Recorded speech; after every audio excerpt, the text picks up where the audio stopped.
नागझर वाठारांतल्या थळाव्या लोकांनी आणि पालकांनी थंयचे सरकारी मराठी शाळा वांचोवपा खातीर व्हड आंदोलन सुरू केला. गरज पडल्यार आपण कोर्टात वचूंक लेखीत फाटीं सरची नात असो खर आशियारो तांणी दिला. तशेंच आमदार प्रवीण आर्लेकर आणि सरकारानं या विशयात रोखडोच मध्यस्थी करून थळाव्या वाठारांतल्या मराठी माध्यमाच्या शिक्षणाचं रक्षण करचे अशी मागणी तांणी केली. रवना तुळसकर नागझर आम्ही आज जमल्या एक गव्हर्नमेंट प्रायमरी आणि मिडल स्कूल नागझर ह्या शाळेत जमल्या.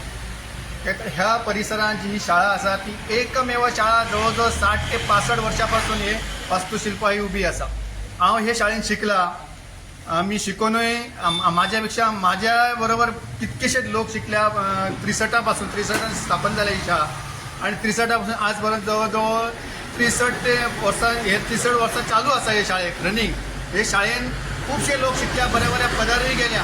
पण आज हे शाळेची परिस्थिती जरा वेगळे वाटेचेर वळण घेतलेली असा. तर ह्या परिसरात म्हणटा तशी ह्या 4 गावांत किंवा ह्या 10 गावांत पहिली मराठी एकमेव शाळा म्हणटा ती हीच शाळा असली आणि हे शाळेत कितकेशे लोक शिकल्याय बी आणि हे शाळेचो अभिमानूय असा सगळ्या. त्याचप्रमाणे तसंच म्हाका हांव शिकला हे शाळेन. म्हाका ही तरी आसतना जर गव्हर्नमेंटान हेचेर लक्ष घालूचो नाजाल्यार भविष्यात जे पुढचे इलेक्शन आसा त्या इलेक्शनाक हेचो परिणाम गव्हर्नमेंटाक भोगूचो पडटलो. कारण ही शाळा आसा ही आमची अभिमानाची गोष्ट आहा.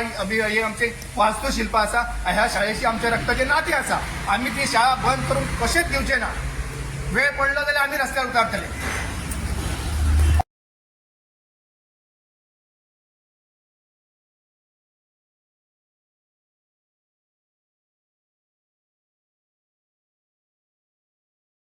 हांगासर शिकतात तांकां उत्तम प्रकारे शिक्षण मेळटा.